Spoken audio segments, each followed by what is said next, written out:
আজকে আবার সকাল সকাল উঠে পড়েছি প্রতিদিনের মতো। আজকে আমাদের এখানে প্রচণ্ড বৃষ্টি হয়েছে, ওই জন্য উঠতে একটু লেট হয়েছে। তোমাদের একটু আমি দেখিয়ে দিই বৃষ্টি হলে আমাদের গ্রামটা কতটা সুন্দর।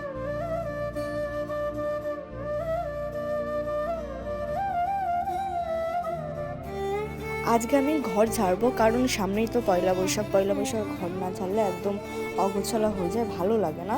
এই দেখো আমি এই ঘরে চলে আসছি, সব ধুলো মনে হয় আমাদের বাড়িতেই চলে আসে, রাস্তার ধুলো।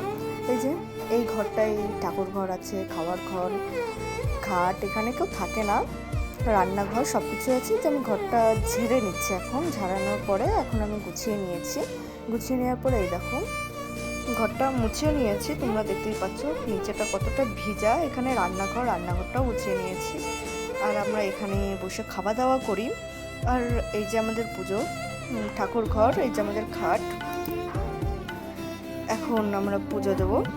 এই যে পুজো দেওয়ার জন্য ফুল, দুব্বা, তুলসী পাতা, আজকে লক্ষ্মী পুজো, ওই জন্য সব কিছু আমি গুছিয়ে নিয়েছি।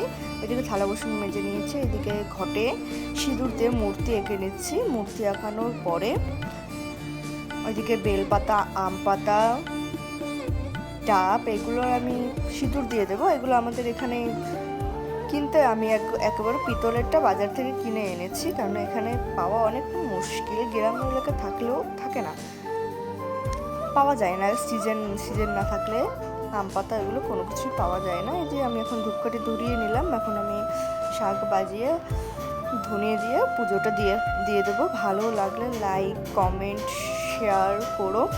এখন আজকে আমাদের বাড়িতে মিস্ত্রি আছে, ওই জন্য আমি চা বানাচ্ছি। চা বানানোর জন্য সব কিছু করে নিয়েছি, রেডি করে নিয়েছি।